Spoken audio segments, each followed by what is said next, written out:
शोका अष्टादश पुराणे तीची मणिभूषणे पदपद्धती केवणे प्रमेय रत्नांची अकार चरणयुगुल उकार उदर विशाल मकारू महामंडळ मस्तकाकारे हे तिन्ही एक वटले देख शब्द ब्रह्म कवळले ते कृपा नमिले आदि बीज आता अभिनव वाग्विलासिनी से चातुर्यार्थ कला कामिनी ते शारदा विश्वमोहिनी नमिली मिया नमिली मिया नमिली मिया.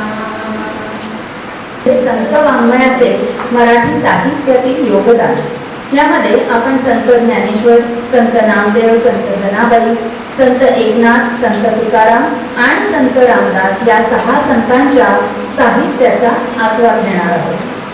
त्यांच्या काही रचनांच्या नमुने देखील आपण बघणार आहोत.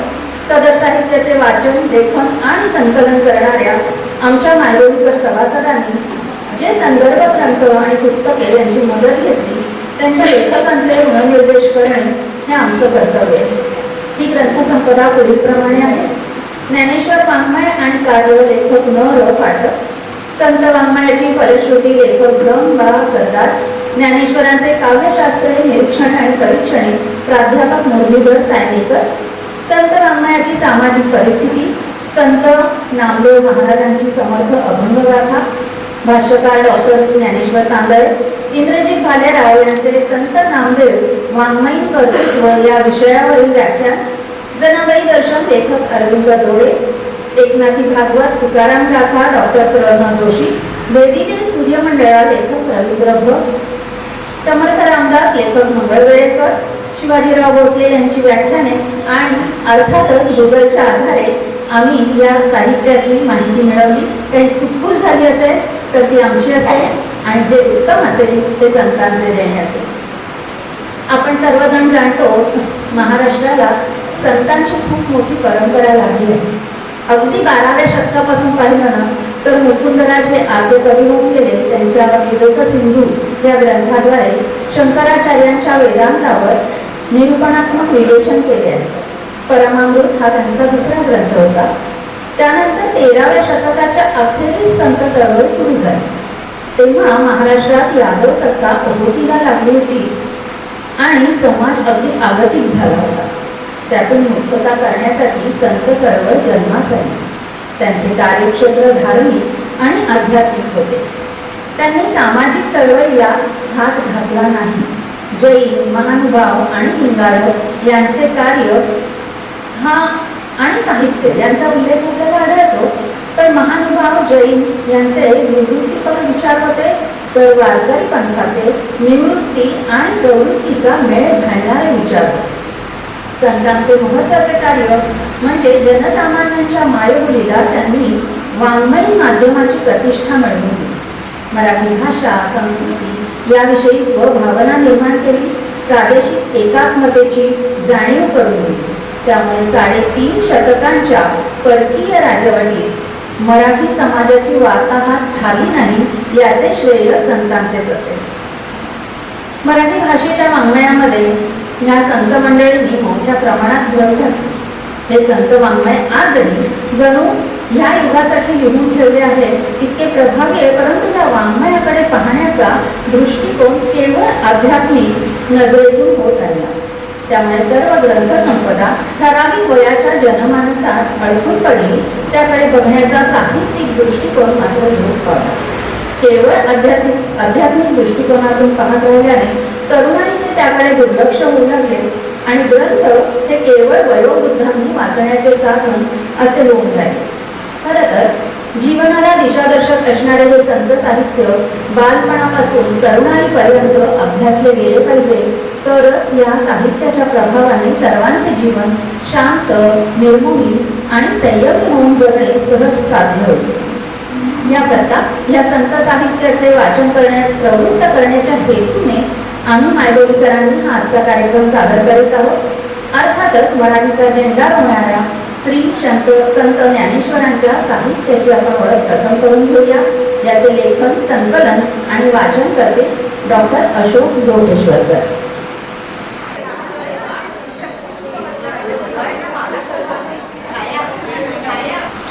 संत ज्ञानेश्वर आणि त्यांचं योगदान या ग्रंथाचं आता वाचन करणार। मराठी संत परंपरा ज्ञानेश्वरापासून सुरू भगवद्गीतेवर टीका लिहिण्याचं निमित्तच त्यांनी केलं म्हणून, आणि नेवाचं याचे त्यांनी अध्यात्मविद्या, अद्वैत तत्वज्ञान आणि नीतिशास्त्र हे तिन्ही मोठे मोठे विषय आहेत। या सर्वांना एकत्र करून त्यांनी काव्यशास्त्राच्या आधारे जो ग्रंथ लिहिला तोच ज्ञानेश्वरी त्यांनी नेवासेचे वाचला। हा ग्रंथ मराठी भाषेत लिहिला जावा हे मराठी भाषेचे महत्भाग्य आहे असं मला वाटतं आणि तुम्हालाही वाटतं। ज्ञानेश्वर हे महाराष्ट्राच्या संत परंपरेतले पहिले अद्वैती संत। त्यांनी ज्ञानेश्वरी नेवासे येथे सांगितली। गीतेप्रमाणे ज्ञानेश्वरीचे सुद्धा 18 अध्याय आहेत, परंतु गीतेमध्ये फक्त 700 श्लोक आहेत आणि ज्ञानेश्वरीमध्ये 9000 पेक्षा जास्त ओव्या आहेत। आणि त्यातून त्यांनी हे सर्व सांगताना ओवी हे त्यांचा हा ग्रंथ एकंदरीत अत्यंत सोप्या भाषेत झालेला आहे। त्याचप्रमाणे त्यांची भाषा पण मराठी भाषेत त्यांनी जी वापरली ती खूप गोड आहे। हे तुम्हाला हे सर्व वाचलंच तर तुम्हाला जरूर कळेल। ज्ञानेश्वरी हा गीतेचा अनुवाद नाहीये, तो एक स्वतंत्र टीका ग्रंथ आहे। त्याचे मूळ नाव भावार्थ दीपिका असे होते। हा मराठीतला पहिला ग्रंथ असा मान तिला मिळाला। हा ग्रंथ तत्वज्ञानापेक्षा काव्याने ओतप्रोत झालेला आहे। मूळ जरी त्याचं गीतेमध्ये असलं आणि गीतेचे सगळे श्लोक इतके ते अर्थाने आणि त्यांनी तत्वज्ञानाने भरलेले आहेत की तिथं फारसं काव्य वेगळं लिहायला मला नाही वाटत व्यासाला वेळ मिळाला असेल, परंतु ज्ञानेश्वरांनी मात्र त्याचा अनुवाद करताना आणि 9000 ओव्या वापरून त्यांनी आपल्याला माहीत असलेले अलंकार वगैरे सर्व वापरून हा ग्रंथ अत्यंत काव्यमय केलेला आहे। हा ग्रंथ ज्ञानेश्वरांनी मराठी भाषेत का लिहिला? मला तर असं वाटतं त्याचं कारण त्यांना तत्वज्ञानाच्या क्षेत्रातली संस्कृत भाषेची मक्तेदारी मोडून काढायची होती। मराठीचा त्यांनी इतका सरळ उपयोग केलेला आहे आणि मराठी भाषेचे बोलणे पण खूप गायलेले आहेत। उदाहरणार्थ ही ओवी पहा। ये मराठीची ये नगरी, ब्रह्मविद्येचा सुकाळू करी, घेणे देणे सुखाची बरी होते गा। ज्ञानेश्वरांनी योजलेली मराठी खूप मधुर आहे आणि समीक्षकांना त्यांचे नेहमीच कौतुक वाटत आले आहे। शिवाय त्यातल्या कथन कौशल्याचे पण त्यांनी कौतुक केले। ज्ञानेश्वरांनी संजय आणि धृतराष्ट्र, कृष्ण आणि अर्जुन असे संवाद सुंदर लिहिलेले आहेत। समीक्षकांना ललित वाङ्मयाचे अनेक गुण ज्ञानेश्वरीमध्ये आढळतात। ज्ञानेश्वरांच्या रसिकत्वाचा त्यांना स्पर्श झालेला आहे। ज्ञानेश्वरीच्या 12व्या अध्यायात त्यांनी गुरुमाऊलींच्या नमनात ते असं म्हणतात की अहंकार रूपी धूप जाळून सोहम रूपी निरांजनाने ओवाळा। ज्ञानेश्वरीचा गांभीर्यपणा इतका आहे की 8ही रस तिच्यावरून ओवाळून टाकावे असे समीक्षकांना वाटले।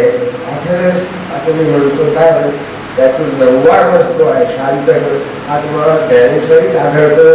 त्याच्या आधीच्या विपुल संस्कृत वाङ्मयात तो फारसा आढळत नाही। ज्ञानेश्वरीच्या पुनर्थ ही एक ओळी मी तुम्हाला मुद्दाम ऐकवतो. कथेची सांगा की भावाची संपत्ती रसाची उन्नती होय जाणे. सर्व सज्जनांना हा प्रकार विसाव्याप्रमाणे वाटतो. मग ज्ञानेश्वर म्हणतात की आता शांत रस नव्या हातात प्रगटे अभिनवे. अभिनवेला हा शब्द लक्षात घ्या. अभिनव या विशेषणावरून त्यांनी अभिनवे हे क्रियापद लिहिलेलं आहे. आणि असा प्रकार ज्ञानेश्वरी आढळतो त्याच्या पूर्वीच्या मराठी ग्रंथात नाही. गीतेप्रमाणे ज्ञानेश्वरी सांख्ययोग, ज्ञानयोग, भक्तियोग आणि कर्मयोग या 4 मोक्षप्राप्तीच्या उपायांची सांगोपांग चर्चा करते. तरी ती शेवटी भक्ती मार्गाला प्राधान्य देते, कारण त्यांना भक्तियोग हा प्रेमात्र वाटतो. इतर योग जे आहेत ती त्यामानाने वृक्ष. निवृत्तीनाथांच्या अनुमतीने 11व्या अध्यायाचे स्वरूप वर्णन करताना ज्ञानेश्वर म्हणतात, कठोर मनन किंवाची त्यापैकी कोणत्याही मार्गाने गीतेला शरण जाणाऱ्या माणसाला मोक्ष मिळतो. पण 11व्या अध्यायातील भक्तियोगाची ते विशेष प्रशंसा करतात. वाचे गरवे कवित्व, कवित्री गरवे रसिकत्व, रसिकत्वी परतत्व, स्पर्शी दैसा. परतत्व याचा अर्थ अध्यात्म असा अभिप्रेत आहे. ज्ञानेश्वर भक्तिमार्गाचे प्रमुख संत ज्ञानेश्वरी हा ग्रंथ ते सिद्ध करते. त्याशिवाय त्यांनी अमृतानुभव, चांगदेव पासष्टी आणि हरिपाठाचे अभंग इत्यादी त्यांचे लिखाणे, शिवाय काही देराण्या वगैरे त्यांनी लिहिलेले आहेत. ज्ञानेश्वरांची वारकरी पंथांची चळवळ ही ज्ञानेश्वरापासूनच वारकऱ्यांची चळवळ सुरू झाली. ती चालवून त्यांनी तिचा प्रसार केला. त्या बाबतीत प्रवास नामदेवांचं जे नाव घ्यायला पाहिजे. की नामदेव त्यांच्याबरोबर होतं. त्यांनी दोघांनी मिळून वारकरी पंथाचा प्रसार केला. बहुजन, शूद्र आणि स्त्रिया या सर्वांना आता धर्म समजू लागा. आधी तो समजत नव्हता, कारण ते सगळं संस्कृत भाषेत वागलं होतं. आपल्या मराठी भाषेतून ज्ञानेश्वरी आहे आणि ते शांत रसपूर्ण आहे. या सर्वाचा या जे आतापर्यंत दुर्लक्षिलेले लोक जे होते त्यांना त्याचा फायदा झालेला. मराठी संतवाङ्मय मराठी साहित्याचा फार मोठा भाग व्यापून आहे. विनोदाचे पहा की जेव्हा मुंबई विद्यापीठात मराठी हा विषय सुरू झाला, त्यात बहुतेक जो विद्यार्थ्यांनी अभ्यास करायचा भाग होता तो संतवाङ्मयाचा. त्यांच्यामुळे फारसी भाषेचा प्रभाव कमी झाला, कारण त्यावेळेला मुस्लिम हल्लेखोरांच्या स्वाऱ्या होत होत्या, त्यांचं राज्य होत होतं आणि ते फारसी भाषा वापरत होते. त्याला विरोध म्हणून ज्ञानेश्वरांच्या मराठीचा दिला आणि त्यामुळे फारसी भाषेचा प्रभाव खूप कमी झाला. मग एवढंच नाही तर त्यामुळं लोकसाहित्याला खूप प्रसार मिळाला, लोकसाहित्याला प्रोत्साहन मिळालं.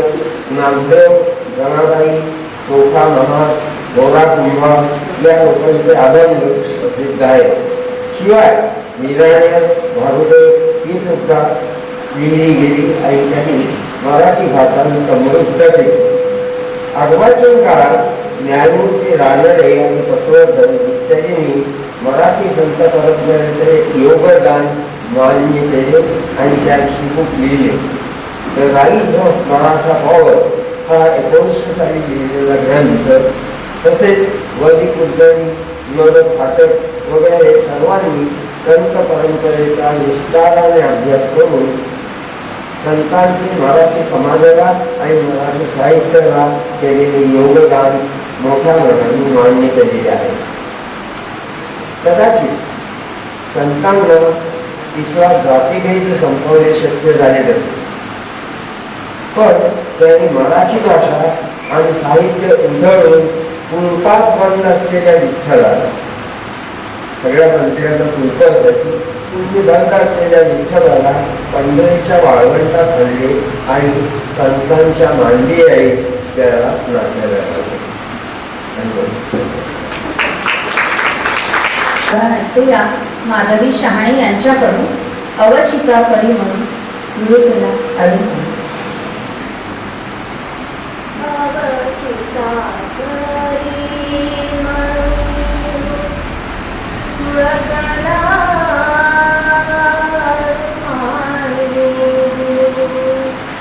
अवचिता परी म्हणून जुळला मी म्हणे गोपाळ जुळला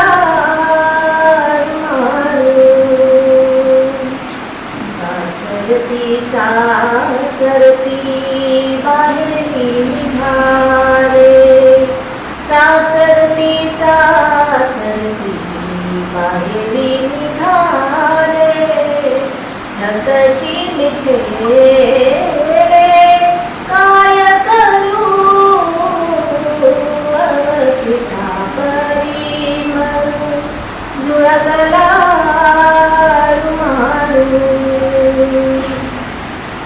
तो सावळा सुंदरू कासे पितांबरू, तो सावळा सुंदरू कासे पितांबरू, लावण्य मनोहरू देखिएला अवचिता परी म्हणून जुळला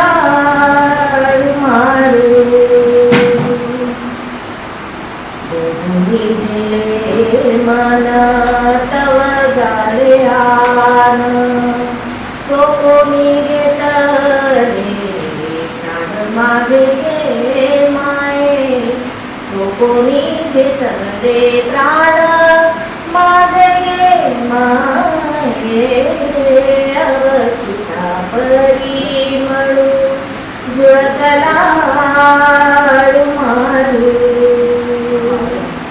बाप रखुमाने भरू विठ्ठल सुखाचा, बाप रखुमाने भरू विठ्ठल सुखाचा, विठ्ठल सुखाचा, विठ्ठल सुखाचा, तेने काय मने वाचा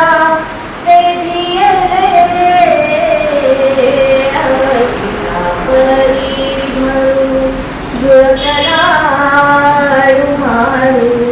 मी म्हणे गोपाळ आलागे माये, अवचिता परी म्हणून जुळला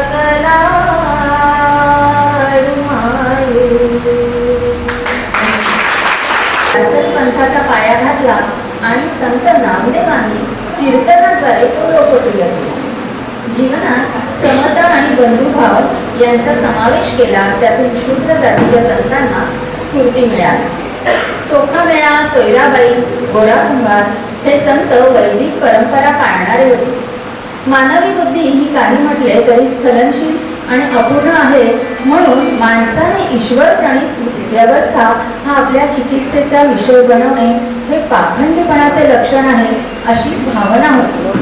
त्यामुळे सामाजिक व्यवस्थेची चौकट न बदलता जाती संस्थेतील विषमता, संकुचितपणा आणि मिथ्या अभिमान कमी करणे याकडे संतांनी लक्ष पुरवले.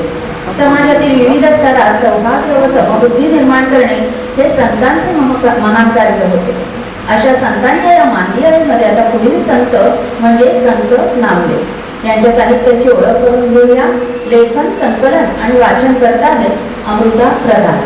कलेतील एक महत्त्वाचे नाव म्हणजे संत शिरोमणी नामदेव महाराज. आधुनिक भारतातील मराठीतच नव्हे, हिंदी भाषिक क्षेत्रातील सार्वजनिक जीवनावरही संत नामदेव यांचा प्रभाव मोठ्या प्रमाणावर दिसून येतो. लहानपणापासूनच नामदेव विठ्ठल नामात रंगले होते.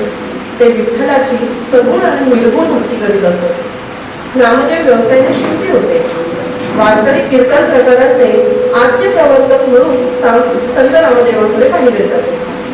मराठी भाषेत अभंग छंदाची निर्मिती करून त्याचं शास्त्रशुद्ध विवेचनही अभंगातूनच संत नामदेवांनी केले. त्यांच्या अभंगाची भाषा साधी, सोपी, सुटसुटीत आहे. शिवाय अभंगातून तत्कालीन परिस्थितीही दिसून येते. आध्यात्मिक कूट अभंग काहीसे करण्यास कठीण आहेत, परंतु शब्द संपत्ती विपुल होती हे मात्र दिसून येते. अलीकडच्या भाषेत वापरात नसलेले अनेक शब्दप्रयोग त्यांच्या अभंगातून दिसून येतात.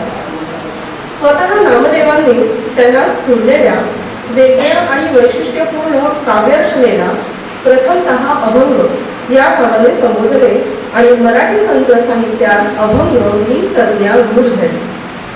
नामदेवांनी शतकोटी अभंग रचण्याची प्रतिज्ञा केली होती व त्यात साक्षात विठ्ठलाने त्यांना मदत केली असे प्रत्यक्ष नामदेवांनी त्यांच्या अभंगातून म्हटले आहे. नामदेवांच्या अभंगाची गटवारीने केलेली रूपरेषा ढोबळमानाने अशी आहे: बालक्रीडा आणि श्रीकृष्णलीला, पौराणिक आख्यान, समकालीन संतांची चरित्र, याचबरोबर चरित्रातील उत्कृष्ट चरित्र म्हणून ज्ञानेश्वर चरित्र अशी ही अभंगाची वेगळी गटवारी त्यांनी केली आहे. त्यानंतर आत्मकथनात्मक अभंग, आत्मनिवेदनात्मक अभंग, आध्यात्मिक अभंग, भक्तिभावनात्मक अभंग, नीतिबोधात्मक अभंग आणि शेवटी संकीर्ण अभंग. सुरुवातीच्या काळात नामदेवांना मंदिरात प्रवेश न मिळाल्याने मंदिरातील कीर्तन वाळवंटात म्हणजे जनमानसात त्यांनी आणले. नामदेवांनी जातीपातींचा कटाक्षाने धिक्कार केला आणि भक्तिभावनेने रामनाम भजण्याचा उपदेश केला. नाथी कीर्तनाचे रंगी ज्ञानदीप लावून झली हे त्यांच्या आयुष्याचे ध्येय होते. ज्ञानदेवांनी जेव्हा समाधी घेतली त्या दरम्यान मुस्लिम सत्ता बळकट होत होती. अंधाधुंदी सुरू होती. अशा प्रतिकूल परिस्थितीमध्ये महाराष्ट्राची भावनिक एकात्मता जपण्याचे अवघड काम संत नामदेवांनी केले. याबरोबरच उत्तर भारतात परकीय स्वाड्यांच्या धाडींनी आणि राजकीय व धार्मिक आक्रमणांनी तेथील जनता हवालदिल झाली होती. तेथे नैराश्य पसरले होते. धर्माची भावना क्षीण होत चालली होती. भीती निर्माण होऊन धैर्य खचत चालले होते. त्यावेळेस नामदेवांनी पंजाबात वास्तव्य करून अभंगाद्वारे धर्मभावना आणि आत्मबल वाढवले. एक प्रकारे निद्रिस्त समाजाला जागृत करण्याचे कामच त्यांनी केले. 20 वर्षांच्या वास्तव्यात नामदेवांनी शीख धर्माचा पाया भक्कम करून दिला. तेथील जाट म्हणजे शेतकरी, हेरी, खत्री, सुतार अशा जाती एकत्र आणून शीख पंथाला प्रेरणा दिली. म्हणूनच पंजाबात सर्व संतांमध्ये नामदेवांना प्रथम संतांचा मान दिला जातो. शिखांच्या गुरु ग्रंथ साहित्यामध्ये त्यांचे 61 पद, 3 श्लोक हे 18 रागांमध्ये संकलित केलेले आहेत. एकल माठी कुंठर चिंटी भाजन हे बघून आलाय, असं ठाव्या जंगम कीट पतंगम खटी रामू सामानाय. एकल चिंता राखू अनंता और तजम सम आसारे, प्रणवई नामा भयनिह कामा को ठाकूर को दातारे. नामदेवांचा दृष्टिकोन अत्यंत व्यापक असून सर्व जीवांमध्ये एकच राम वसत आहे असे त्यांनी या अभंगात प्रतिपादन केले आहे. संत नामदेव हे सामाजिक कुप्रथा आणि जातीगत भेदभावाच्या विरुद्ध होते. प्रभू नामस्मरण हाच जीवनाचा आधार असल्याचे ते मानित असत.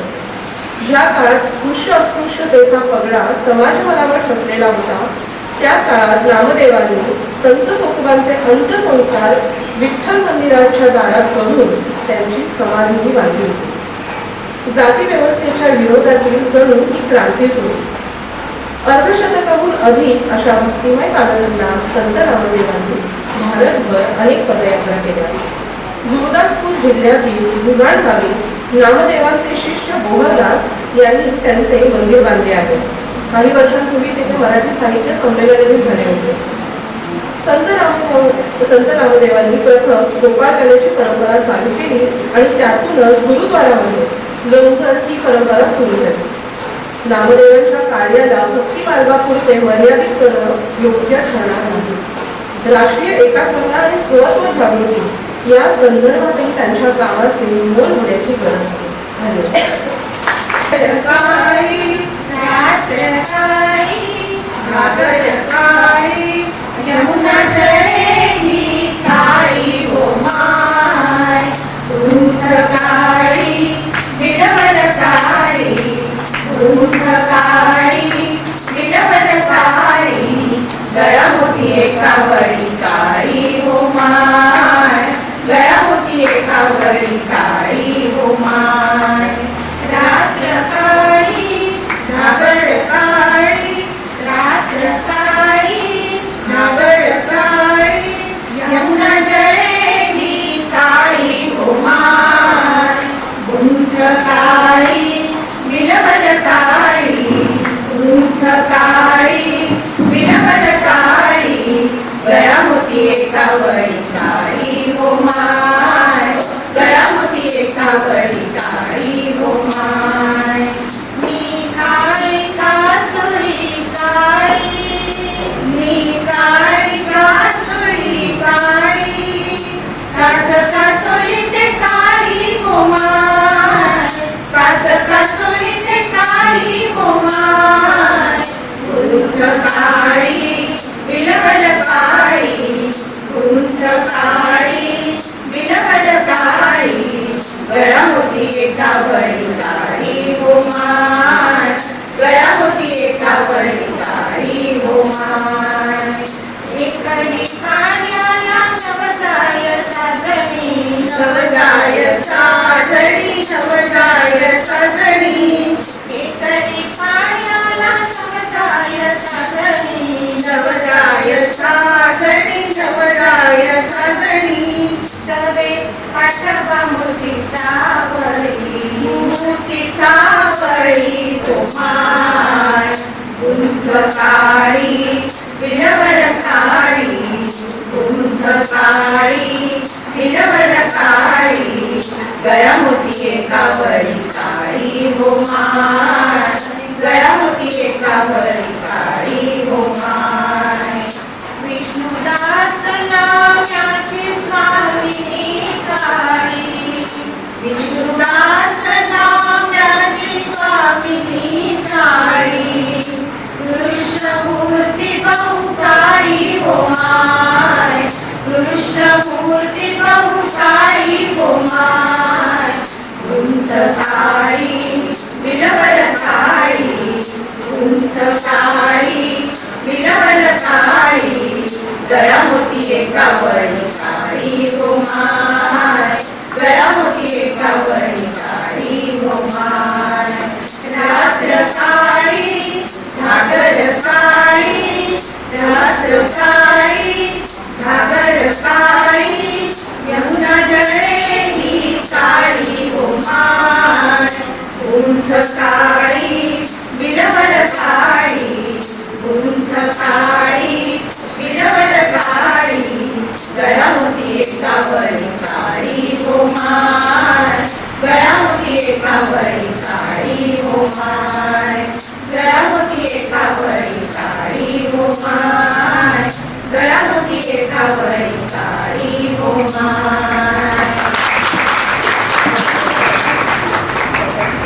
लक्षात घ्या, आम्ही सर्वसामान्य गृहिणी आहोत. सगळ्या सुरातालाला आपली आवड कशातला भाग नाही, पण या रचना समोर सादर करणं हा आमच्या कार्यक्रमाचा एक भाग आहे.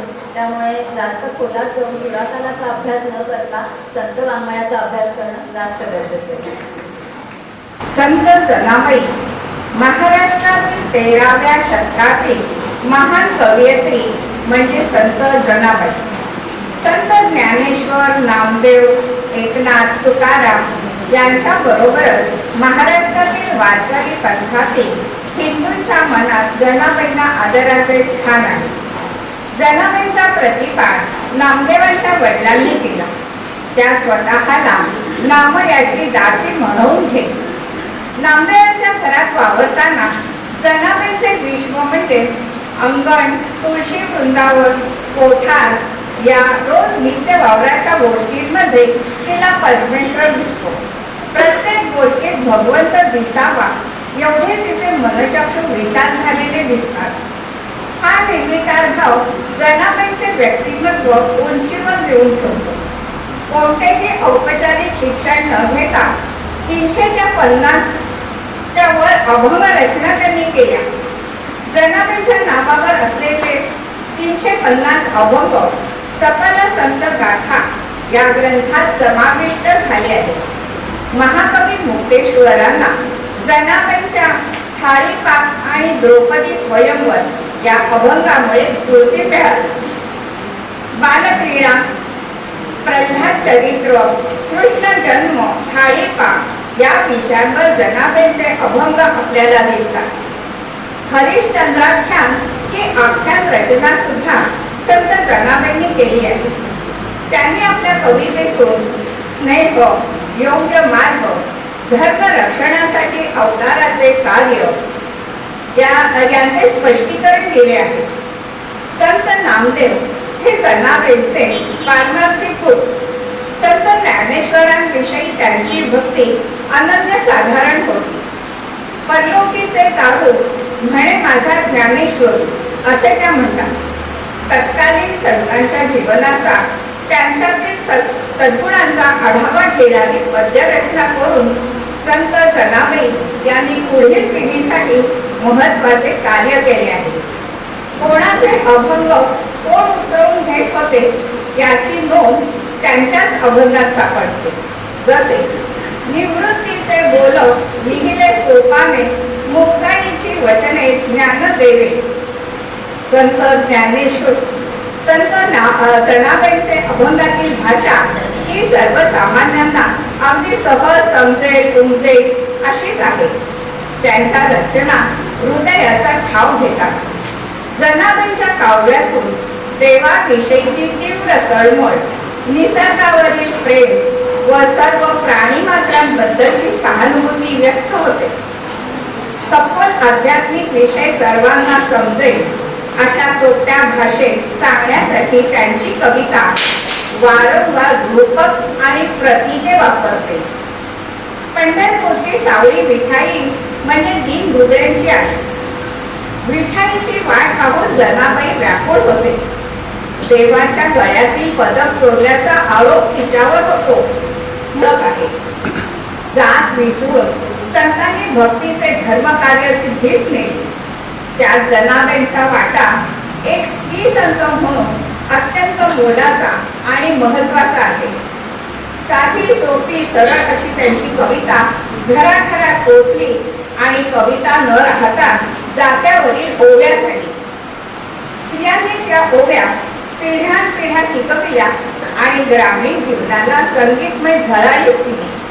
त्यामुळे त्या ओव्यांना लोकगीताप्रमाणे लोकप्रियता लाभली.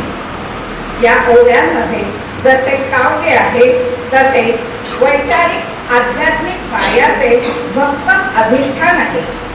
त्यांच्या कवितांना भक्ती चळवळीचा गाभा म्हणत, जे मराठी साहित्यातील महत्त्वपूर्ण योगदान म्हणून ओळखली जाते. अभंग, गवळणी, ओव्याच्या रूपात संत जनाबाई आजही खेड्यापाड्यातील घरात जागती आहे. धन्यवाद.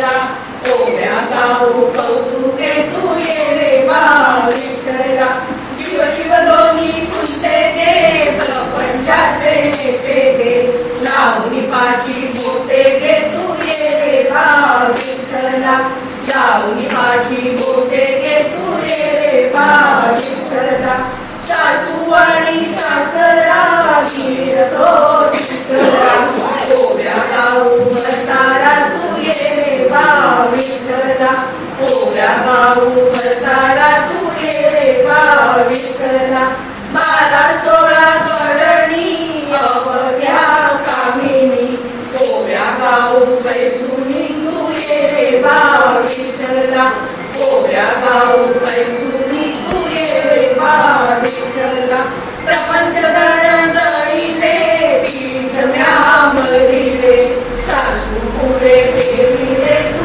ये रे विठ्ठला, सासू पुढे देविले तू ये रे विठ्ठला, सत्वाचे आदर ठेविले पुण्य ते वहिले, पाप देव गेले तू ये रे विठ्ठला, पाप देव गेले तू ये रे विठ्ठला, जनी जाते गाईल कीर्तन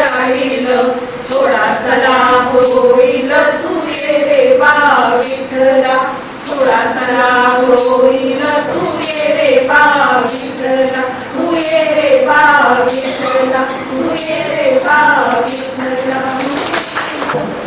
आणि भक्तीचे श्रेष्ठत्व, अनन्यभाव, निष्कामता, चित्तशुद्धी, सदाचार, विवेक आणि वैराग्य या गुणांवर भर दिला. चोखामेळा, सोयराबाई, कंकामहार इत्यादी शूद्र जातीला प्रतिष्ठा मिळवून दिली. संत एकनाथ यांनी मराठी साहित्याला व्यापक स्वरूप दिले. ग्रंथाकडून कथा साहित्याकडे ओढ वळवून दिला. उदाहरणार्थ रुक्मिणी स्वयंवर तुम्हाला सर्वांना माहीत असेल. त्यांच्या साहित्यात माधुर्य, उत्कट एकादश स्कंदावरती लिहिलेली टीका आहे. या ग्रंथात 1500 श्लोक असून 31 अध्याय आहेत. त्यातील ज्ञान रहस्य श्रीकृष्णाने स्वमुखाने सांगितलेले आहे. या ग्रंथाची रचना 1630 शतक दुष्यनाम संवत्सरात जनार्दन गुरुकृपेने वाराणसी येथे महामुक्तेश्वर क्षेत्रात केली. हा पूर्ण ग्रंथ ऐक्याने भरला असून दुजेपणा नाही. 11 म्हणजे एकावर एक, त्यात दुसरा अंक शिरायलाच वाव नाही. नाथांचा जन्म 1450च्या सुमारास झाला. वडिलांचे नाव सूर्यनारायण आणि आईचे नाव रुक्मिणी. मायेचे छत्र हरपल्यामुळे आजोबा आजींनी त्यांचे पालन केले. त्यांचे कुटुंब सदाचार संपन्न, सत्यप्रिय आणि एकनिष्ठ होते. आपल्या कुळाबद्दल एकनाथ म्हणतात, मी जन्मलो धन्यवंशी म्हणून हरिभक्ती आम्हासी. संत सोयरे विजसुखाची, वंशकृष्णाची निरवीर. बंधू भानुदास आता जोका पितामहाचा पिता, ज्याचे मी वंश भागवता झाला सर्वता प्रियकर. एकनाथ बालपणापासून फार बुद्धिमान असून श्रद्धावंत होते. स्नान, संध्या, भजन, कीर्तन, पुराण श्रवणाची त्यांना आवड होती. रुद्र, पवमान, संध्या, श्लोक त्यांनी लहानपणीच मुखोद्गत केले होते. एकदा ते शिवालयात हरिगुण गात असताना त्यांनी आकाशवाणी ऐकली की तू देवगडावर जा, तेथे जनार्दन नामक सत्पुरुष आहे, ते तुला कृतार्थ करतील. नाथ लगेच तेथे गेले आणि जनार्दन स्वामींचे शिष्यत्व स्वीकारले. आपल्या गुरुविषयी नाथ लिहितात, गुरु माता, गुरु पिता, गुरु आमची कुलदेवता, घोर पडला चाकडे, गुरु रक्षी मागे पुढे.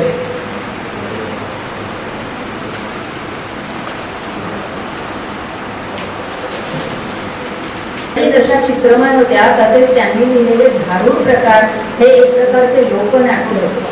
भारूड म्हणजे बहुरूप ते भारूड, जे सामान्य माणसाच्या मनाला भिडणारे असे, ज्याची रचना रूपकात्मक असे, वरवर पाहता हलक्या फुलक्या असणाऱ्या रचनेला गूढ आध्यात्मिक अर्थ असे. अशा एका भारूडाचा नमुना सादर करता आहेत आमच्या मैत्रिणी सुहासिनी भालेराव, अमृता प्रधान, सुवर्णा जोशी आणि उज्ज्वला.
त्यांची शब्दरचना सोपी आहे, सामान्य माणसाला समजेल अशी आहे.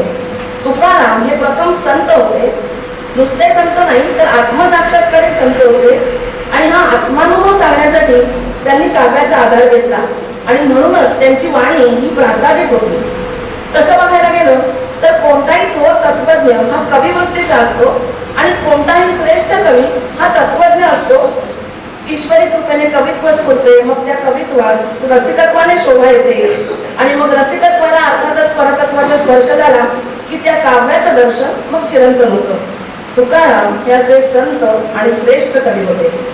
तुका म्हणे चवी आले जे का मिश्रित विठ्ठले, ही अलौकिक विठ्ठल मिश्रित चव तुकोबांच्या अभंगांना होती. आणि ही कवित्वाची देणी कधी न संपणारी किंवा कधी न कोमेजणारी आहे हा आत्मविश्वास सुद्धा तुकारामांना होता. तुकोबांच्या काव्याचं मुख्य लक्षण म्हणजे ते प्रासादिक आहे. परमेश्वर भक्तीचा स्पर्श झाल्याने त्याला सहज सुंदरता प्राप्त झाली आहे. त्यांची कविता ही श्रीहरीच्या गुणात रमणारी आहे, त्याच्या विरहाने व्याकुळ होणारी आहे आणि अर्थातच संत दर्शनाने नाचणारी आहे. ज्ञानदेवांच्या समकालीन श्री नामदेवांनी तुकोबांना कवित्वाची प्रेरणा दिली असा उल्लेख त्यांनी स्वतःच केला आहे. नामदेवे केले स्वप्ना माझी जागे, सवे पांडुरंग येऊन या, सांगितले काम करावे कवित्व, वाऊगे निमित्त बोलू नये असं ते स्वतः सांगतात. पण ही प्रेरणा मिळण्याआधी सुद्धा तुकारामांनी काव्यरचना केली होती असं काही जाणकारांना वाटतं.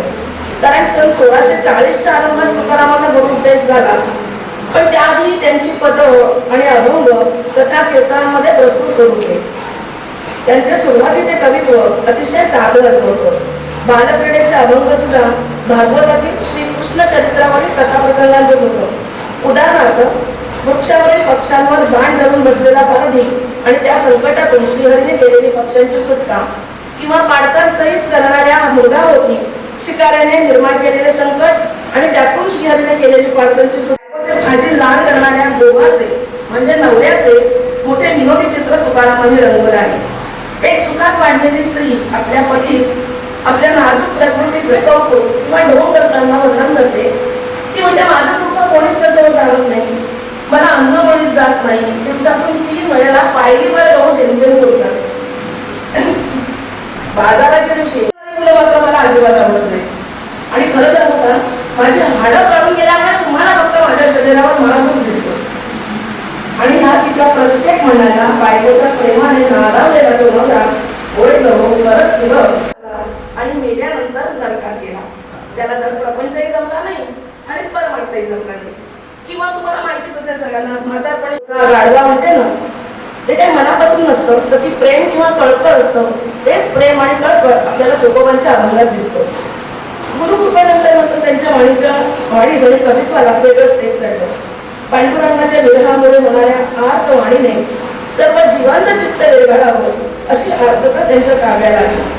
येई गा विठ्ठला, येई गा विठ्ठला, प्राण हा फुटला आळविता, किंवा भेटी लागी जीवा लागलीसे असं काही वाटत रात्रंदिवस, हे त्यांचे अभंग आपल्या सगळ्यांना माहितीच आहे. त्यांची अशी स्थिती होते की आर्तता किंवा ही विरह आपल्याला जाणवतो त्यांच्या अभंगातून. त्यातलं कारुण्य आणि वात्सल्य खरोखरच वाखाणण्याजोगं आहे.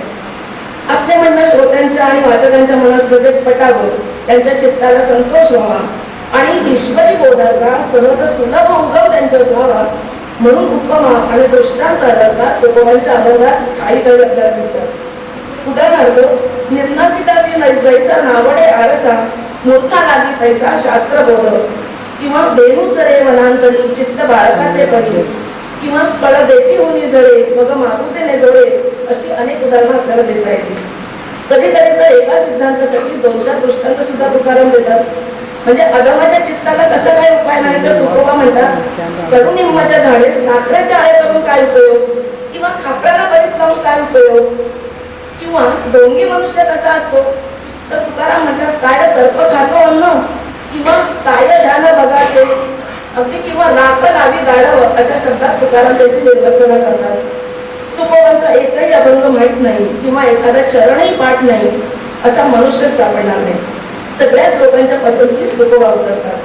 कोणाला त्यांचा आंतरिक ओलावा आवडतो, कोणाला व्यवहार चातुर्य आवडतं, कोणाला श्रेष्ठ अनुभूती आवडते, तर कोणाला त्यांची सुभाषित वजा चटकदार वाक्य आवडतात.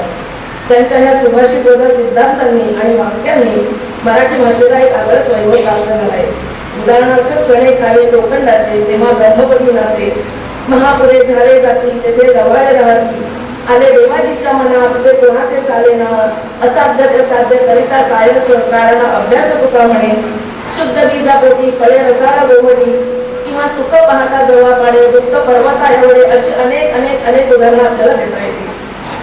थोडक्यात तुकारामांचे अभंग सुबोध, सरळ, हृदयाचा ठाव घेणारे आहेत. त्यांची वाणी नारायण कृपेने रंगली, देवाचा निरोप सांगणारी आहे.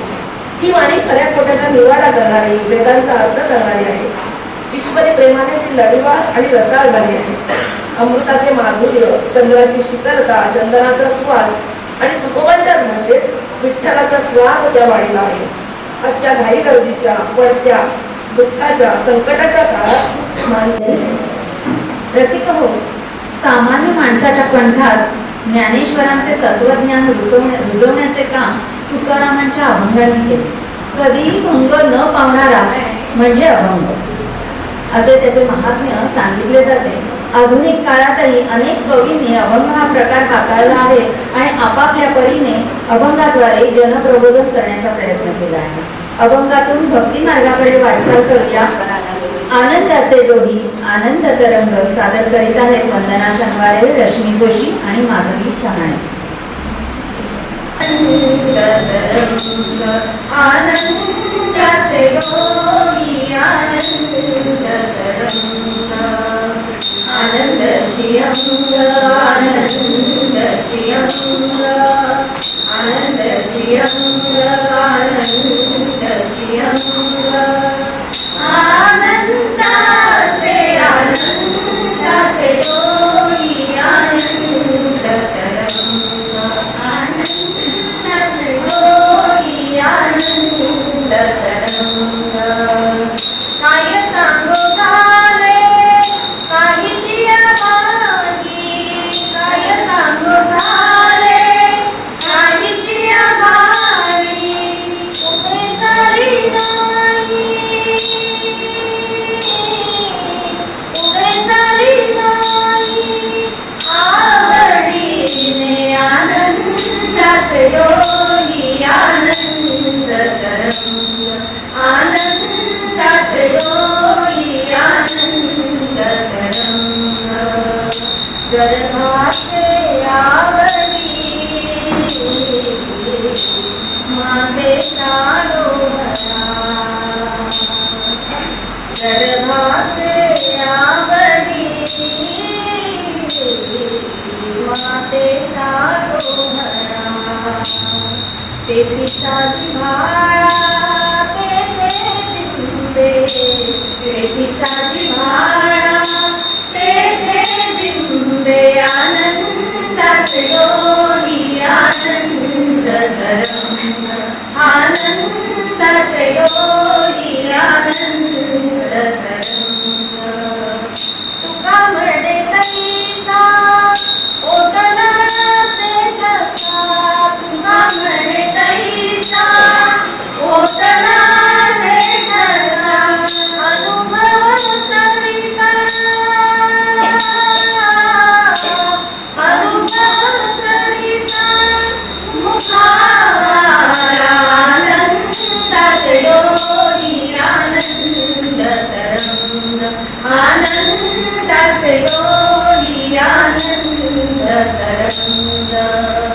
आनंदाची अंग, आनंदाची अंग, आनंदाची अंग, आनंदाची अंग, आनंदाचे आनंदाचे डोही, आनंद तरंग, आनंदाचे डोही, आनंद तरंग, आनंदाचे डोही, आनंद तरंग.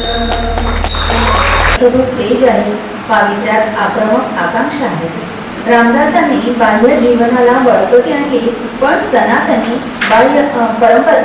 परंपरेचा अभिमान आणि ब्राह्मण वर्गाचा प्रक्षेपात हे अवगुण आहेत हेही नमूद केले. दासबोध हा अत्यंत सोप्या भाषेत लिहिलेला समर्थांचा ग्रंथ जणू काही एकेका मनुष्य जन्माच्या अनुभवांची शिदोरी असावी इतका संदेश त्यातून मिळतो. अशा समर्थांच्या साहित्याची ओळख करून घेऊया. लेते आधी गेलेची पाहिजे, जय जय रघुवीर समर्थ. असं खणखणीतपणे समाजाला बजावणारे संत म्हणजे नारायण सूर्याजी ठोसर प्रबोधक हे त्यांच्या आयुष्याचे ध्येय होते. मी तर त्यांना प्रतिभा सूर्यच म्हणेन. त्यांच्या काव्याचे वैशिष्ट्य म्हणजे सुंदर शब्दकला व तंत्रावरील हुकूमत हो. अशा समर्थांच्या वेळचा काळ सुलतानी दडपशाहीचा होता. विजयनगरचे साम्राज्य ज्यांनी नष्ट भ्रष्ट केले त्या पाचशाह्यांच्या जुलमाचा वरवंटा सर्व भारतावर फिरत होता. छोट्या नारायणानेही विश्वाची चिंता लागली होती. पण जिकडे तिकडे फोडलेल्या मूर्ती, तोडलेली देवालये दिसत होती. वयाच्या 12व्या वर्षी नारायण घर सोडून नाशिक जवळील टाकळी या गावी 12 वर्ष राहिले. गोदावरी नदीमध्ये उभे राहून गायत्री मंत्र व प्रत्यक्ष मारुतीरायाने दिलेल्या श्रीराम जयराम जय जय राम या मंत्राचे मध्यान्हपर्यंत उभे राहून ते पुनश्चरण करत. त्यानंतर दुपारपर्यंत रात्रीपर्यंत अध्ययन करेल. त्यामध्ये 4 वेद, संहिता, उपनिषदे, व्याकरण, रामायण, महाभारत, भगवद्गीता याचे अध्ययन करेल. त्यांना प्रभू रामचंद्राच्या दर्शनाची ओढ लागलेली होती आणि त्या तळमळीमधूनच त्यांनी मालिनी वृत्तात 15 अक्षरांचे 35 कळ्यांचे कर्णाष्टक लिहिले. त्यामध्ये अनुदिनानुतापे तापलो रामराया परमदिन दयाळा लीलश्री मोहमाया असे 12 वर्ष अध्ययन केल्यानंतर रामदास भारत भ्रमणाला निघाले. भ्रमण काळातही काही वेगळी परिस्थिती नव्हती. स्त्रियांच्यावर अत्याचार होते. एखादी बाई दिसली उपभोगावी, कंटाळा की तिला फेकून द्यावी. गाय दिसली की दूध प्यावे, कंटाळा की तिला सोडून द्यावे. सगळीकडे गुंडांचे आणि गुंडांचे राज्य होते. न्याय मागणार तरी कोणाला? कारण न्याय मागणाऱ्याचेच देखता रात्री ते पैसेच घडले हिंडता फिरता आनंद वरडून गुणाला अवलंब्या पापी अभक्तांचा क्षय झाला स्वर्गीची लोटली थोडी मान संध्या करा. कीर्तिवंत, नीतिवंत, वरदवंत, जाणता राजा असे राजा आर्त झाले होते. आपली ही जग सोडण्याची वेळ आता आली आहे त्याची त्यांना जाणीव झाली असावी. त्यांना कळले की संभाजी राजे दुष्टित झाले आहेत म्हणून त्यांनी कागद पत्र लिहून संभाजी असे समर्थ परमार्थ व प्रपंच समांतरपणे चालवावा. संसारात राहून जो मुक्त दशा अनुभवतो तो योगी असे भक्तांना उपदेश करे. ते म्हणत मी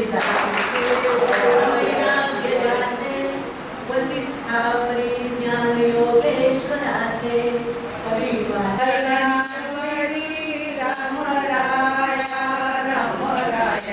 कल्याण करी रामराया जनहित विवरी जनहित विवरी जनहित विवरी कल्याण करी रामराया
संत साहित्य मनाला स्थैर्य देते, मनोबल देते.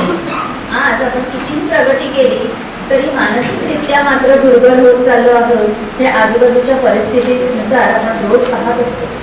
मनाने कमकुवत झालेल्या पिढीला त्यांचे जीवन सुखी करायचे असेल, समृद्ध करायचे असेल तर संतांचे वाङ्मय येणाऱ्या पिढ्यांपर्यंत पोहोचणे गरजेचे आहे.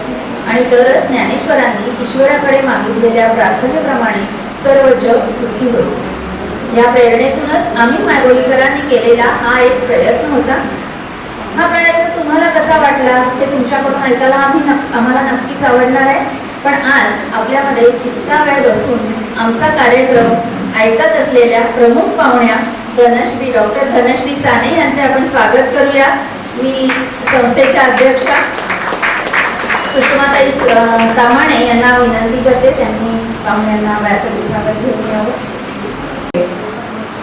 संत जनाबाई त्यांच्या एका अभंगात म्हणतात, संत तेची देव, देव तोची संत, म्हणे जनी मात्र गोष्टी भिन्न. म्हणजे देव आणि संत या दोन्ही गोष्टी अभिन्न आहेत. काहींनी तर संतांना देवापेक्षाही वरचे स्थान दिले आहे. कारण संतांमुळेच आपल्याला देवाची खरी ओळख होत असते ना. आपल्याकडे विपुल संत साहित्य उपलब्ध आहे. या संत साहित्याचा अभ्यास करून त्यावर व्याख्याने देणाऱ्या डॉक्टर सौ धनश्री साने या आज आपल्याला प्रमुख पाहुणे म्हणून लाभलेल्या आहेत. त्यांची मी आता थोडक्यात ओळख करून देते. धनश्रीताईंनी मराठी आणि संस्कृत विषय घेऊन BA ची पदवी घेतली. नंतर MA ही केली. लग्नानंतर BEd केल्यानंतर विभावरी शिरूरकर यांच्या कळ्यांचे निश्वास या ग्रंथसंग्रहावर MPhil केले. धनश्रीताईंनी मुस्लिम संत शेख मोहम्मद यांच्या योग संग्राम या ग्रंथावर PhD साठी मुंबई विद्यापीठात प्रबंध सादर केला. आणि विशेष म्हणजे 2009 मध्ये संत साहित्यपर असणाऱ्या सर्वोत्कृष्ट प्रबंधाला दिला जाणारा स्वामी स्वरूपानंद पुरस्कार या प्रबंधाला प्राप्त झाला.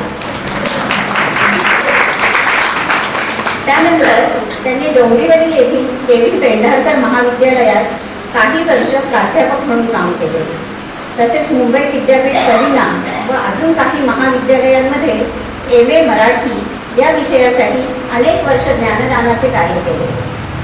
आता योग विद्याधाम या संस्थेच्या MAच्या विद्यार्थ्यांसाठी पातंजल योग दर्शन या ग्रंथाचे गेले 5 वर्षापासून ते अध्यापन करीत आहेत.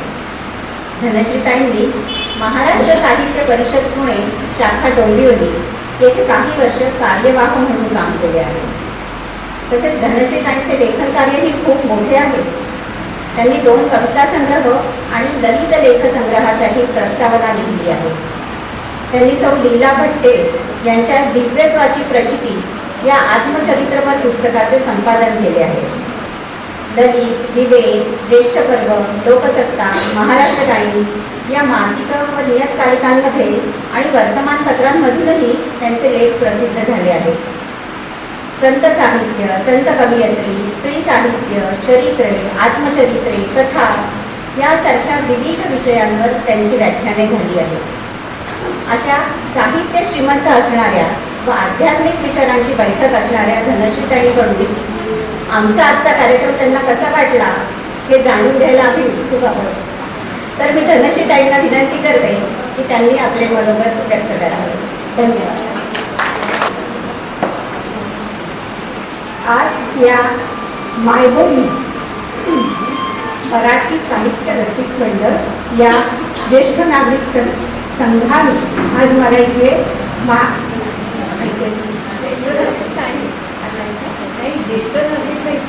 हो स्नेह हा ज्येष्ठ नागरिक संघ आहे आणि इथे हे मायबोली मराठी साहित्य रसिक मंडळ जे आहे त्या मंडळाच्या वतीने आज मला इथे संत साहित्यपर होणाऱ्या कार्यक्रमाचं मनोगत व्यक्त करण्यासाठी बोलावलं. याबद्दल मी या संस्थेची मनपूर्वक आभारी आहे. आणखी आज 27 फेब्रुवारी म्हणजे मराठी भाषा दिन हा कुसुमाग्रजांचा जन्मदिवस म्हणून साजरा जो केला जातो त्या निमित्ताने आपण ह्या संतांची छान आवर्तन केलं याबद्दल मला विशेष आनंद होतो. याबरोबर मी आता सुरुवातीलाच असं सांगितलं की नरहरी सोना यांचेही आज आपण जयंत पुण्यतिथी आहे. तर त्यांचा ठळक आपल्याला माहीत असणारं म्हणजे कोणतं आहे तर आरती, दुर्गे दुर्गट भारी तुझे संसारी ही जी आरती आहे ही आरती ज्यांनी केली त्या नरहरी सोनारांना वंदन करून आपण मी पुढच्या विचाराकडे वळते. आता इथे जो 1-1.5 तास कार्यक्रम सादर केला तो कार्यक्रम म्हणजे एका परीने मला असं वाटलं की थोडा वेळ मी एखाद्या विद्यापीठामध्ये संत साहित्यपर असणाऱ्या एखाद्या सेमिनारला आलेली आहे. आणखी दुसरा त्यांचे जे अभंग वगैरे यांचं जे सादरीकरण झालं होतं ते ऐकताना असं वाटलं की आषाढी एकादशी, कार्तिकी एकादशीच्या दरम्यान जसे संत साहित्यपर रचनांवर आधारित जो कार्यक्रम होतो त्या कार्यक्रमांना मी उपस्थित आहे. म्हणजे त्यामध्ये जो सूत्रसंचालन, त्या सगळ्या संगीतांचं लेखन, त्यांचं अभिवाचन, त्यांचा वाचक स्वर या सगळ्याचं कौतुक करावं तेवढं थोडं आहे. कारण अभ्यासाला त्यांनी जी संदर्भ ग्रंथाची नावं आम्ही सांगितली ती सगळे आम्ही MA विद्यार्थ्यांना सांगतो की ह्या पुस्तकांच्या आधाराने तुम्ही या संतांचा विचार करा, अभ्यास करा. त्यामुळे आज इथे मी आल्यानंतर मला एकाच वेळेस 2 गोष्टींचा आनंद अनुभवता आला असं मला सांगायला फार आनंद वाटतो. म्हणजे एका परीने हा कार्यक्रम उत्कृष्ट, श्रवणीय, आणखी देखणा असा जो झालेला आहे याचं मला खूप विशेष आणि आज माझ्यासाठी हा कार्यक्रम आणखीन एका कारणाने वेगळा वाटतो की मी जिथे कुठे कार्यक्रम असतो तिथे त्या ठिकाणी मी काही फारसं कोणाला सांगत नाही की आज माझा कार्यक्रम आहे या. कारण मला ऑकवर्ड वाटतं की प्रत्येकाला आपापलं रुटीन असतं आणि त्यात आपण कुठे कोणाला कळवावं. सांगितलं की बंधनकारक होतं म्हणून मी कधी कळवत नाही. पण ज्या कळलं आणि आपुलकीने आणि मायेने आज इथे आलेले जे लोक आहेत ते म्हणजे माझी मैत्रीण लीना, माझी सख्खी बहीण, नंतर माझ्या मैत्रिणी कुंदा आणि विद्या आणि माझ्या नणंदबाई लीना काळे आणि त्यांची मैत्रीण आणि म्हणजे माझ्या माहेरच्या, माझ्या सासरच्या लोकांनी तर येऊन मला आनंद दिलाच, पण माझ्या सुनेच्या मामांनी पण येऊन एक आनंद दिला. माझ्या सुनबाई असतात परदेशात, पण बातमी कुठून कुठे वेगाने पसरते आणि कसे लोक त्याला दाद देऊ शकतात याचा एक आनंद आज मला मिळाला. आता काळे जे स्टेजवर आले होते ते पती पत्नी माझ्या सुनबाईंचे मामा आहेत आणि त्यामुळे हा कार्यक्रम माझ्या दृष्टीने अत्यंत आनंददायक आणि अनपेक्षित आनंद हा मला मिळाला. याबद्दल तुमचेही मी पुन्हा आभार मानते. आणि आता ह्या ठिकाणी ज्या सगळ्या संतांचा तुम्ही परामर्श घेतला, खरं तर एका परीने त्यावरती मी काही वेगळं बोलणं म्हणजे खरं बराचसा गोषवारा तुम्ही या बोलण्यामध्ये घेतलेला आहे. पण आता ज्ञानेश्वरांनी ज्ञानेश्वरी जी लिहिली या ज्ञानेश्वरी संस्कृतमधून मराठीत लिहिणं हीच खूप मोठी वाङ्मयीन घटना आहे की तत्कालीन बहुजन समाजामध्ये सगळ्यांना आपलं असणारं आध्यात्मिक ज्ञान त्यांच्याच बोलीभाषेमध्ये पोहोचवण्याचं अजोड काम जे ज्ञानेश्वरांनी केलं आणि बहुजन समाजाच्या हातात भागवत धर्माची ध्वजा फडकवली हे जे त्यांचं कार्य आहे हे कार्य खूप अजराम आपण म्हणू अभंग अशा स्वरूपाचं आहे. मग आता त्यांचे जे आहे त्यांनी काय केलं तर ब्रह्मविद्येचा सुकाळ केला.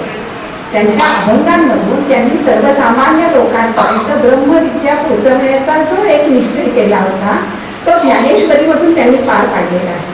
म्हणजे सगळ्यांच्या मनामध्ये अध्यात्म मुरावं यासाठी खरं तर म्हटलेलं आहे की एक तरी ओवी अनुभवावी. म्हणजे ज्ञानेश्वरी ही आज अशी घटना आहे, वाङ्मयीन घटना, की आज गेली 10-15 वर्ष ज्ञानेश्वरीचा एक अध्याय वेगवेगळ्या वेळेला वेगवेगळ्या वर्षांना शिकवत असेल. पण आज जर मला अचानक कोणी म्हटलं की तुम्ही ज्ञानेश्वरीवर उद्या बोलाल का तर मी नाही सांगते. कारण ज्ञानेश्वरी ही जितकी सरळ सुबोध श्रवणीय ओढीबद्ध आहे तितकीच ती आपल्याला समजायला अवघड आहे. आणि आपल्याला हे लक्षात येतं की ज्ञानेश्वर आणि नामदेव हे दोघेही समकालीन, पण नामदेवांची भाषा सहज समजते, ज्ञानेश्वरांची समजत नाही. कारण ज्ञानेश्वरांचं जे विवेचन त्यांनी लोकांसमोर ज्ञानेश्वरीचं केलं, तो समाज विदग्ध होता. आणि नामदेवांच्या समोरचा समाज हा पूर्णपणे बहुजन समाज असल्या कारणाने त्यांची भाषा ही आपल्याला सहजगत्या समजली. आणि म्हणून आता जे प्रत्येकाने म्हटलं तेच मी परत एकदा सांगते की प्रपंच सोडा आणि परमार्थ धरा असं कोणीही संतांनी कधीही सांगितलं नाही. आता ह्यांनी जी संदर्भाची पुस्तकं सांगितली त्यामध्ये ग बा सरदार त्यांचं ते पुस्तक आहे. एक बार सुटट म्हणून एक आहे, त्यांचं पण महाराष्ट्रातील संतांची ऐतिहासिक कामगिरी हे जर पुस्तक वाचलं ना तर संतांनी केलेलं सामाजिक कार्य, वाङ्मयिक कार्य आपल्याला ठळकपणे लक्षात येण्यासारखं आहे. आणि म्हणून ज्ञानेश्वरांनी त्यांच्या अभंगांमधून प्रपंच हा कसा करा हे अतिशय उत्तम भाषेत उत्तम तऱ्हेने सांगितलं. म्हणजे त्यांची जी अभंगवाणी आहे ती पूर्णपणे भक्ती रसाने नाहून निघालेली. आता इथे त्यांची एक विराणी म्हटली बघा. त्यांच्या विराण्या म्हणजे खऱ्या खुऱ्या तीव्र आणि उत्कट भावनेच्या असणाऱ्या आहेत. की ती तीव्रता किती पराकोटीची असावी की त्यामध्ये त्यांनी कसं म्हटलंय बघा त्यांनी ज्ञानेश्वरांनी की पडिले दूरदेशी मज आठवे मानसी. मी किती आर्त झालेली आहे हे त्यांनी त्यामध्ये सांगितलंय. त्यामुळे त्या अभंगांमध्ये त्या विराण्यांमध्ये आपोआपच रसाची गोडी आली आहे, अलंकारांचं सौंदर्य आलेलं आहे, शब्द योजनेचं माधुर्य आलं आहे, निरसपणा गेलेला आहे. आणि असे अभंग लिहिणारे जे ज्ञानेश्वर त्यांच्या कितीतरी ठळक रचना आपल्याला सगळ्यांना माहीत असतील. त्यामध्ये रूप पाहता लोचने किंवा तुझं सगुण म्हणून की निर्गुण रे किंवा काळ वेळ नाम उच्चारिता नाही त्यांचे हरिपाठाचे अभंग असले. आणि ह्या सगळ्यांमध्ये त्यांच्या रचनांमध्ये वैविध्य आहे. आणि वैविध्य म्हणजे या प्रत्येक संतांनी गवळण, पाळी, अंबुला, आंधळा, जोडी, नंतर घोगडी अशा हमामा अशा प्रकारचे अभंगांची रचना केली. कशासाठी तर बहुजन समाजांपर्यंत आपला धर्म पोहोचावा या हेतूने. म्हणजे त्यांचा आत्ता मगाशी ज्ञानेश्वर वरती ज्यांनी सांगितलं ते डोपेश्वर सरांनी म्हटलंय की वाचे बरवे कवित्व, कवित्री बरवे रसिकत्व, रसिकत्वी परतत्व, स्पर्शू दैसा. ह्या ठिकाणी परतत्व हे आत्म्याला उद्देशून असतं की आत्म्यापर्यंत जर तुमच्या ती भावना पोहोचली तर तुम्ही अध्यात्मामध्ये वरच्या पायरीपर्यंत पोहोचू शकता. मग ह्या ठिकाणी तुम्ही इतकी सुंदर सांगड घातली की एक विवेचन आणि एक सादरीकरण गीताचं, त्यामुळे त्या याला एक छान माधुर्य आणि एक सलगता निर्माण झाली. पण म्हणजे कृष्ण आणि तो त्याचा बोबड्या जो त्याचा मित्र आहे कृष्णा थमाल थमालले आपल्या काही. आता थमाल म्हणजे काय, सांभाळ रे बाबा सांभाळतो आपल्या काही. मग आम्ही कसे आहोत तर तो काय म्हणतो, आम्ही आपल्या घराचे जातो भाई, तुम्ही थोलं द्या पातलाचे लेख, तुम्हा मधीले मी गरीब हाये एक. म्हणजे बोबडी मुलं कशी छान बोलतात ना, तसं ह्या बोबड्या भाषेमध्ये ह्यानं सांगितलेलं जे आहे हे पहिलं बालगीत असं म्हटलं जातं. म्हणजे साहित्यामध्ये नामदेवांची असणारी जी एक योगदान आहे ते मराठी साहित्य, मराठी चरित्रकार, मराठी आत्मचरित्रकार आणि पहिले मराठी बालगीतकार आणि ज्ञानेश्वरांची झालेल्या समाधीचं, ज्ञानेश्वरांच्या बरोबर झालेल्या तीर्थावळीचं, ज्ञानेश्वरांच्या निर्वाणानंतर त्यांनी उत्तरेमध्ये गेलेल्या तिथल्या एकूण समाजाचं जे चित्रण त्यांनी केलं ते त्यांच्या अभंगाच्या दृष्टीने सामाजिक आणि साहित्यिक मोल असणारं ठरलं. मगाशी ज्ञानेश्वरांच्या बाबत एक तुम्हाला सांगायचं की ज्ञानेश्वरांनी ज्ञानेश्वरीमध्ये एका ओळीमध्ये असं म्हटलेलं आहे, तो जो एक उदाहरण अर्थ असा येतो की त्यांनी 9 ही ब्रह्मसंख्या सांगितली आहे. आणि 9 ही ब्रह्मसंख्या कशी तर आपण म्हणून बघा 9 एके 9, 9 दुने 18, 9 त्रिक 27, तर 8 आणि 1 9, 7 आणि 3 2 9 की ते 90 म्हणजे 9 10 90 घेतलं ना तर सगळ्या दुसऱ्या आकड्यांची दोन्ही आकड्यांची बेरीज 9च होते. म्हणून 9 ही ब्रह्मसंख्या आहे हे ज्ञानेश्वरांनी त्यामध्ये ज्ञानेश्वरीत सांगितलेलं आहे. आणि हल्ली तुम्हाला सांगते जसं तुम्ही साहित्यिक म्हणता ना तसं तुम्हाला पुढच्या वेळेस एक विषय घ्या की ज्ञानेश्वर प्रत्येक संतांनी त्या त्या काळचे सांगितलेले सामाजिक संकेत यावरती इतका मोठा तुम्हाला अभ्यास करता येऊ शकतो की खूप मोठे संकेत त्यामधून आपल्याला कळतात. नामदेवांचा विशेष म्हणजे कसं आहे बघा, नामदेवांचा जो एक पहिलाच अभंग त्यांनी त्यांचं ते शिंपी होत्याचं आपण म्हणतो, पण त्यांनी शिंपी आणि शिवी या शब्दाविषयी साधलेला श्लेष जो आहे तो खूप विशेष आहे.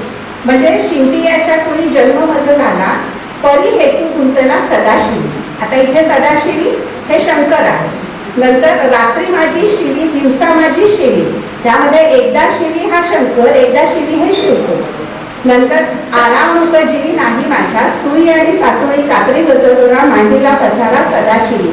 या सगळ्या ठिकाणी शिवी या शब्दाचा जो श्लेष साधलेला आहे हे त्यांचं वाङ्मयीन वैशिष्ट्य. याबरोबरही त्यांचे विशेष म्हणजे नामदेवांचं अख्खं कुटुंबाच्या कुटुंब साहित्यिक योगदान असणारं आहे. म्हणजे किती तर त्यांच्या कुटुंबामध्ये असणारे 15 जण. आता ते 15 नेमके आपल्याला खात्रीने का सांगता येतात तर जनाबाईंनी त्यांच्या अभंगामध्ये लिहून ठेवले की नामदेवांच्या घरचे 15 जण आणि मी एक शेवटची, असं म्हणून तिने नामदेवांच्याकडे कोण कोण आहे, त्यांचे आई वडील, त्यांचे 2 जण, त्यांची 4 मुलं, 4 सुना आणि मुलगी आणि मी शेवटची.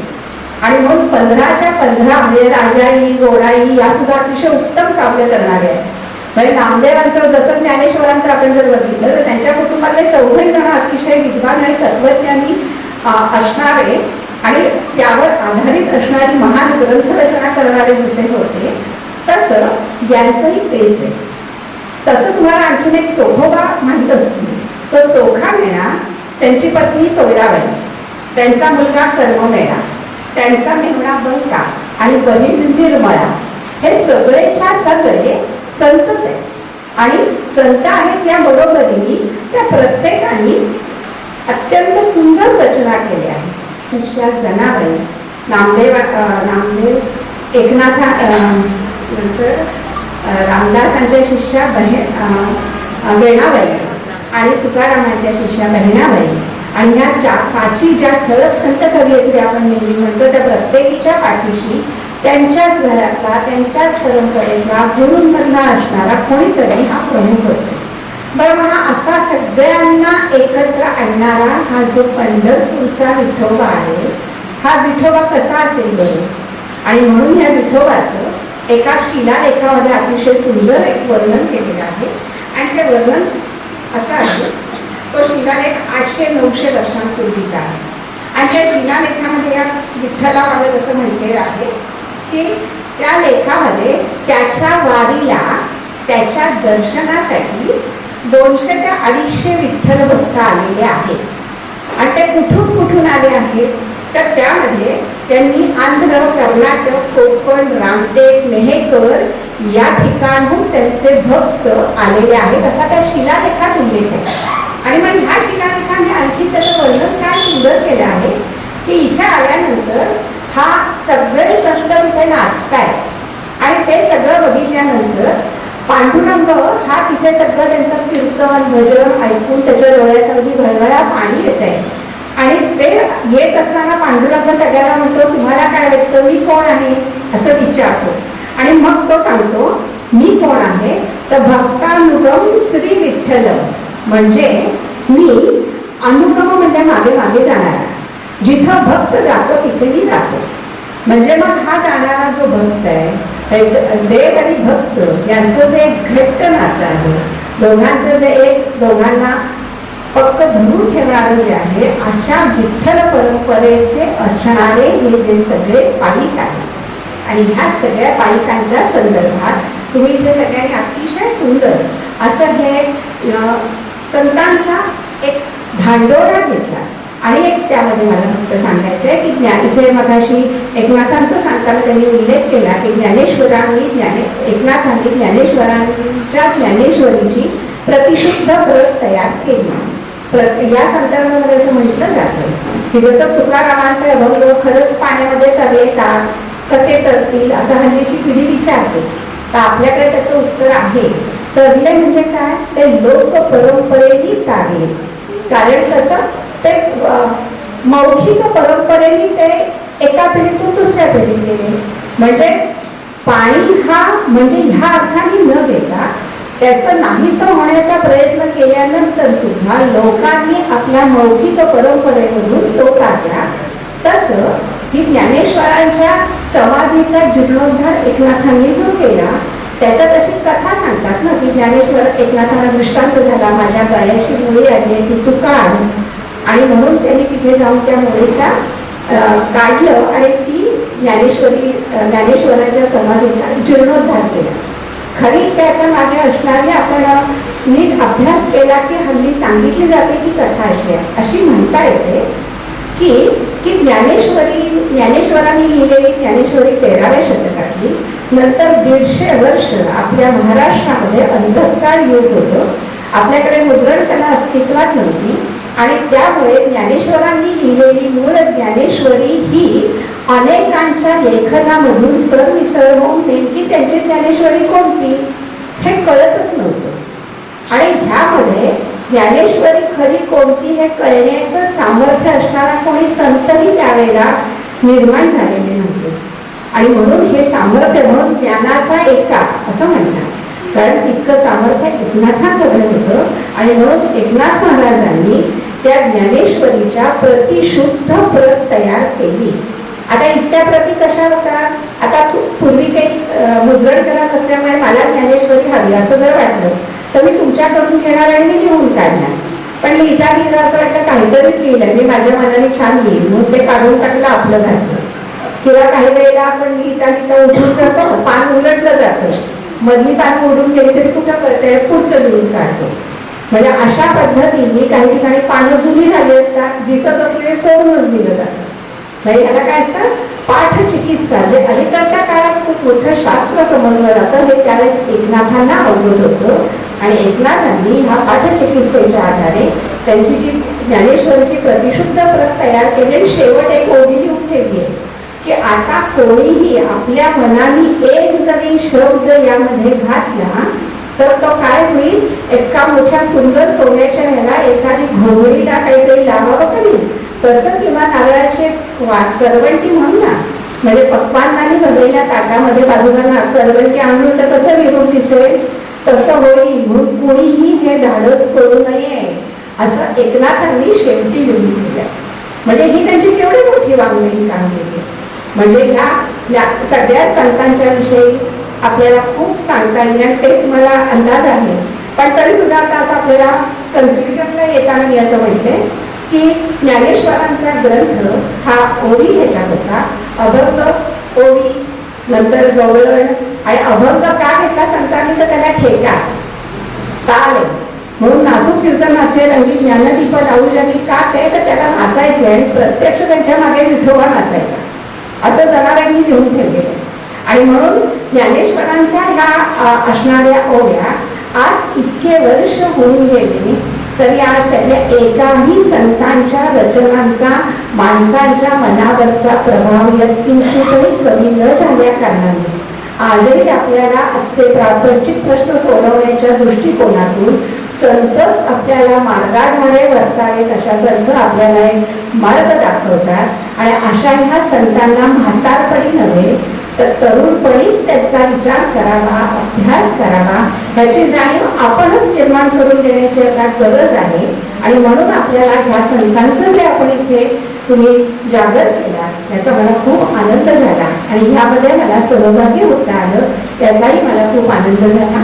इथे मला बोलावलं याबद्दल मी मनपूर्वक आभारी आहे. तर आज इथे मी खूप निवांत होतं कारण मला भाषण करायचं नव्हतं. आज मला फक्त आधीच्या झालेल्या कार्यक्रमांवरती उद्देशून असं बोलायचं होतं. पण तरी सुद्धा तुम्ही सगळ्यांनी माझ्या बोलण्यातला अर्धा भाग तुम्हीच बोलल्या कारणाने आपला हा कार्यक्रम तुमचा माझा एकत्रित अशा स्वरूपाचा झाला आणि मला इथे बोलावलं त्याबद्दल मी पुन्हा एकदा आभार मानते आणि एक छान कार्यक्रम मला उपस्थित राहता आलं याबद्दलही मी आनंद व्यक्त करते आणि इथे माझ्या वाणीला विराम देते. धन्यवाद. खूप मनापासून धन्यवाद देते मॅडम. तुमच्या नंतर मी काही बोलावं आणि आमच्या कार्यक्रमानंतर त्याच्यावर तुम्ही आम्हाला जो कळस चढवलाय आमच्यावर कौतुकाचा, त्यानंतर मी पुढे काही बोलणं हे खरं तर रास्त नाही, फक्त अनुसरून आपल्या कार्यक्रमाच्या ह्याला अनुसरून एवढंच म्हणेन. तुकारामांचा एक अभंग आहे, आम्हा घरी धन शब्दाचीच रत्ने, आम्हाची शब्दांचीच शस्त्रे यत्ने करू. शब्दाचे आमच्या जीवाचे जीवन, शब्दे वाटू धन जन लोका. तुका म्हणे पहा शब्दाची हा देव, शब्देची गौरव पूजा कर. या पलीकडे जाऊन मी काय व्यक्त करणार, पण आमच्या अध्यक्षा सुषमा ताम्हाणे मात्र त्यांचं अध्यक्ष मनोगत इथे व्यक्त करते. मी त्यांना विनंती करते त्यांनी व्यासपीठाचा ताबा घ्यावा. कार्यक्रम ऐकता आला त्याबद्दल मी त्यांना त्यांचे पहिले आभार मानते, त्यांचं धन्यवाद देते त्यांना. आजच्या सन्माननीय पाहुण्या धनश्री सरांनी यांनी जे भाषण केलं आणि त्यांनी आम्हाला मंत्रमुग्ध करून टाकलं.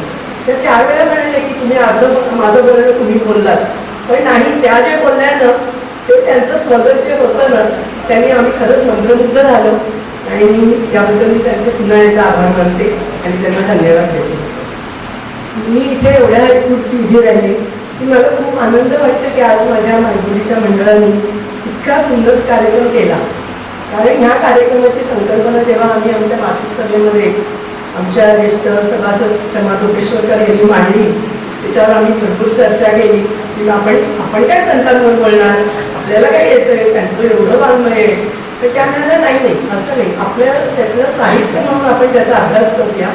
आणि मग आम्ही तिथे बसून रूपरेषा बनवली, कुठले संत घ्यायचे ते सगळं ठरवलं आणि मग त्याच्यासाठी लागणारे संदर्भ बनवले. यासाठी आमचे सल्लागार आणि आमचे ज्येष्ठ सभासद डॉक्टर धोपेश्वरकर यांनी ही जबाबदारी उचलली की तुम्हाला हवे त्या संतांची पुस्तकं मी आणून देतो, तुम्ही अभ्यास करा, लिहून काढा.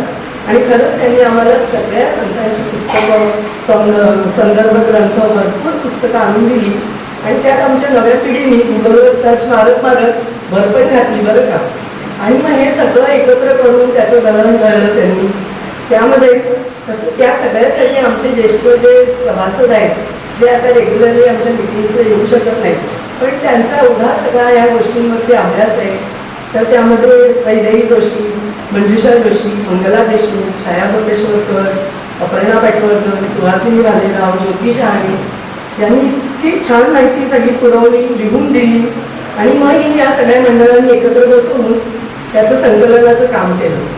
मग लेखाची मांडणी केली आणि मग जिथे मिळेल तसा वेळ मिळेल, जिथे मिळेल तिथे स्वखर्चाने येऊन जाऊन गेला 1.5 महिना माझे हे सगळं मंडळ ही कसरत करते आणि त्याचा मला खूप अभिमान वाटला. आणि त्याच्यासाठी मी 2 मिनिटं मागून घेतली की नाही, मला माझं मनोगत व्यक्त करायचं आहे. कारण मी गेले 1.5 महिना खोकल्याच्या आधाराने मला पूर्ण आवाज गेला, आताही मला बोलायची परमिशन नाही आहे डॉक्टरांकडून, पण तरी मला राहत नाही की शेवटी आपल्या घरच्यांचं कौतुक आपणच केलं पाहिजे.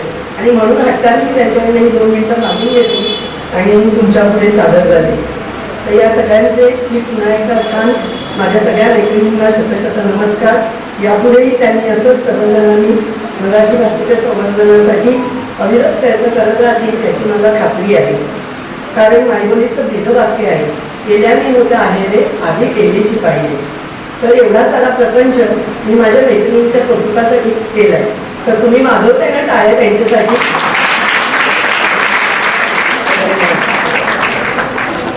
आता कार्यक्रमाच्या शेवटच्या आभार प्रदर्शनाकडे वळते. सर्वप्रथम आजच्या कार्यक्रमासाठी उपस्थित राहून आमच्या कार्यक्रमावर अत्यंत सुंदर शब्दात विवेचन केल्याबाबत मी डॉक्टर धनश्री साने यांचे आभार मानते. तसेच उपस्थित राहिलेल्या सर्व सभा मान्यवरांचे मी आभार मानते. या कार्यक्रमासाठी उपस्थित राहिलेल्या तुमच्यासारख्या सर्व मराठी प्रेमिकांचे मी मनापासून आभार मानते. कारण तुम्ही इथे जर बसला नाही तर आम्ही कोणासमोर एवढी बोलला. तुमचे सगळ्यांचे आभार. असेच मायबोलीच्या कार्यक्रमाला येत राहा, असा प्रतिसाद देत राहा. आणि आज जे नवीन आले पाहुणे आमच्याकडे त्यांनी आमच्या कार्यक्रमाला अशी दाद देण्यासाठी आमच्या कार्यक्रमाला येत राहा अशी मी त्यांना विनंती करते. कार्यक्रमाच्या तालमीसाठी आम्हाला जागा उपलब्ध करून दिल्याबद्दल आमच्या ज्येष्ठ सभासद मंजुषा जोशी, स्वस्तिक पाठ आणि ब्रह्मांड टेस्टिंगच्या पदाधिकाऱ्यांचे मी आभार मानतो. तसेच कार्यक्रमासाठी सांतस्नेह सभागृह उपलब्ध करून दिल्याबद्दल सांतस्नेहाच्या पदाधिकाऱ्यांचेही मी आभार मानते. साऊंड सिस्टीमसाठी दर्शनात यांचे आभार मानते. कार्यक्रमाची सांगता बसायदारांनी होईल, त्यानंतर चहापानाचा कार्यक्रम होईल आणि आम्ही इथे एक नोंदवही ठेवलेली आहे, अभिप्राय नोंदवही. माझी सगळ्यांना विनंती आहे, अगदी 2 शब्दात द्या. खूप छान कार्यक्रम, एवढं लिहिलं ना तरी आम्हाला ते भरून पावेल. तर सगळ्यांनी अभिप्राय द्या, चहा बिस्किटांचा आस्वाद घ्या आणि पसायदानाला मी सुनीलाताई, उज्ज्वलाताई, मंगलाताई, छायाताईंना बोलवतो.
धन्यवाद. त्याप्रमाणे दरवेळेला आमचे